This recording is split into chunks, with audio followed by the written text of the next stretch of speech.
नमस्कार साथियों, मैं आपका दोस्त एस आई की पुनिया आपका अपने चैनल में हार्दिक स्वागत करता हूं, हार्दिक अभिनंदन करता हूं। दोस्तों, आज आपने लिस्ट तो देख ही ली है और इसके बारे में कोई खास बात तो बताना नहीं, सबने अपने अपने सेंटर देख लिए हैं। और ये जो असली मुद्दे की बात ये है आज के, मतलब जिनके पास ये जो मेडिकल सर्टिफिकेट है ये कहाँ से बनवाना है, और जो कोरोना की वैक्सीन है जिसकी लगी है तो उसे क्या करना है, जिसकी नहीं लगी तो उसे क्या करना है, ठीक है। और बूस्टर डोज का इसमें क्या रोल है।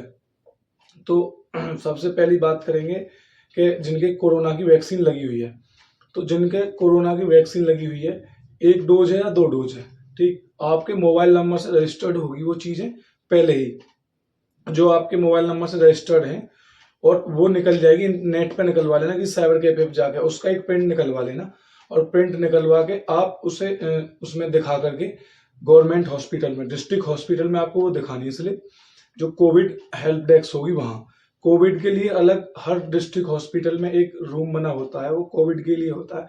वहां होता है, लगी होती है Covid help desk. Help desk का मतलब जो कोई कोरोना कोई मरीज आएगा या कोई चेक कराने आएगा या फिर जैसे कोई लक्षण है वो बताएगा वहां जाकर, तो वो उसे उसकी पूरी मदद करेंगे। तो भाई और वहीं फिर आपको क्या करवाना है कि जिनके टेस्ट नहीं हुए, फिर वो आपको एक टेस्ट कराना कोरोना का 3 दिन पहले, जो उसमें लेटर में दे रखा आज की जो पीडीएफ थी उसके अकॉर्डिंग, ठीक है। तो 3 दिन पहली रिपोर्ट आपको देनी है। जैसे मान लो आपकी कल ज्वाइनिंग है, तो आप 2 दिन पहले उसे बनवा लो या एक दिन पहले बनवा लो, तो वो होनी चाहिए, ठीक। ये तो बात रही जिनके मतलब डोज लगी हुई है। बूस्टर डोज नहीं लगी हुई तो वो जाए बूस्टर डोज लगवा लें। अगर सरकारी में फ्री लग रही है ठीक है, नहीं तो प्राइवेट में जा करके आप अपना खरीद करके अपनी पर्सनल लगवा सकते हैं, ठीक है, वो लग जाएगी। और बात करते हैं नंबर 2 के, अगर किसी के नहीं लगी हुई बूस्टर डोज, या फिर पहली डोज भी नहीं है दूसरी डोज भी नहीं है, तो दोस्त जिनकी ना पहली डोज है ना दूसरी डोज है ना बूस्टर डोज है, तो उन वो घबराए नहीं। ऐसा नहीं है कि जी वो सोचेंगे कि जी हमारे तो ज्वाइनिंग ना होने की, तो ज्वाइनिंग तो होगी भाई, और क्या जी हमें तो वहां से निकाल दिया जाएगा, ऐसा कुछ भी नहीं है। आप सभी वहां ट्रेनिंग करोगे, ट्रेनिंग सेंटर पर जब भी जाओगे, तो उसका एक एक तरीका है कि जब आप जाओगे तो डिस्ट्रिक्ट हॉस्पिटल में ही जाना, अपना वहां सीएमओ साहब से आप लिखवा के लेना। पहले तो आप अपना कोरोना टेस्ट करवाना, ठीक।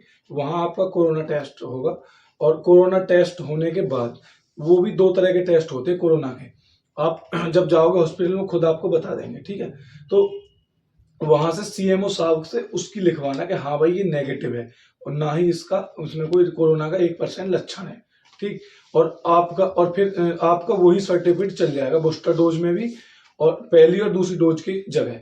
जो सीएमओ साहब से लिखवाना आपको, डिस्ट्रिक्ट हॉस्पिटल के सीएमओ साहब से, हर जिले में होते हैं चीफ मेडिकल ऑफिसर, उनसे लिखवाना है, ठीक। वो आपको इसका प्रमाण पत्र दे देंगे बना करके। और बात आई इसकी, तो और बात करते हैं उसकी मेडिकल सर्टिफिकेट की।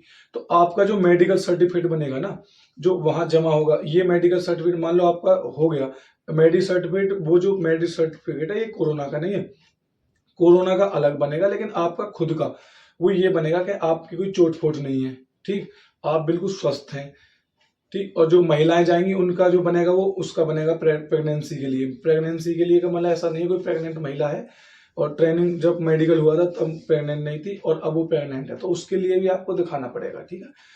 अगर ट्रेनिंग टाइम में आप कोई प्रेगनेंसी होती है या फिर कोई दिक्कत बनती है, तो उसके जिम्मेदार आप होगे, उसकी ट्रेनिंग बढ़ती है। फिर वो पहले मैं वीडियो में बता चुका हूँ, उसमें ज्यादा डीपली जाने की जरूरत है नहीं, ठीक है।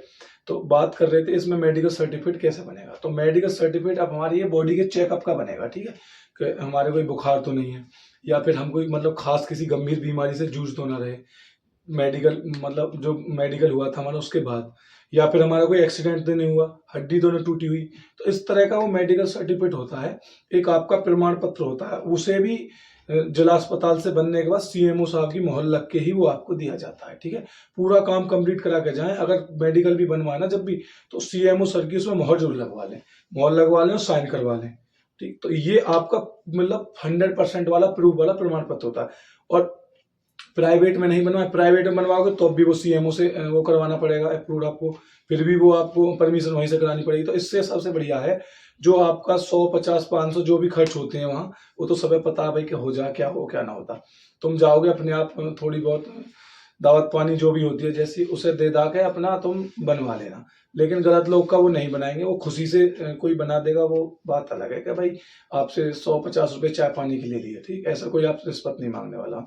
तो ये तीनों बात क्लियर हो गई। जिसके पास क्या नाम है, इसके बाद और बात बताऊंगा कि और क्या लेकर जाना।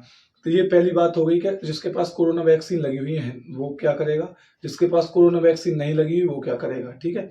और तीसरा का मेडिकल फिटनेस हमें कैसे देना है, ठीक। तो ये सारे के सारे काम आपको डिस्ट्रिक्ट हॉस्पिटल में हो जाएंगे, घबराए नहीं। जिसकी बूस्टर लग गई क्या जी, हमारे बूस्टर ना लगी तो हम नहीं जानेंगे, सब जाओगे। ऐसा कोई भी ना जो एक भी घर रह जाएगा।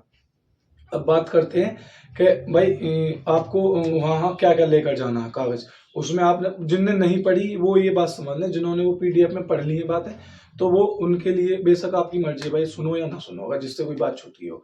तो सबसे पहले तो हमें अपना ज्वाइन लेटर लेके जाना है वहाँ, एक आधार कार्ड यानी आईडी प्रूफ लेना, कोई भी हो आईडी प्रूफ हो, ठीक है। मैं तो कहूँगा आधार कार्ड लेके जाएं अपना, अपने सभी डॉक्यूमेंट जो आपने भर्ती टाइम लगाए थे और जो मेडिकल टाइम लगाए थे आपने, जो जो आपके वहां कागज चेक हुए थे उसमें वो लगाए थे, ठीक है। और अपने फोटो बनवा लेना भाई, 6 फोटो लिखे हैं उसमें, लेकिन आप 20-25 फोटो जरूर बनवा लेना, ठीक है। सादा सिंपल पासपोर्ट साइज की फोटो बनवा लेना, ये जाना, ठीक है ना।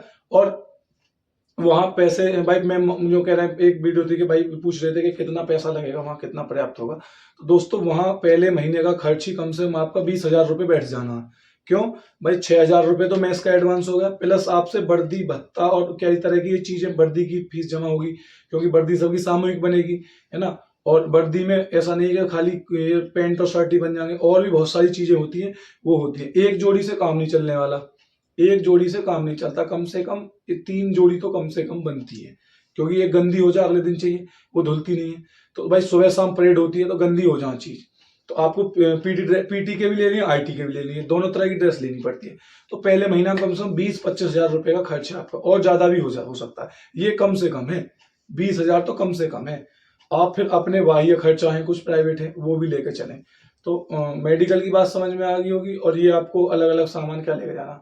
मच्छरदानी की तो बात उसमें लिखी हुई थी, आप मच्छरदानी तो अपनी कहीं से ले सकते हो, वहां से खरीद लेना है, घर से ले जाना।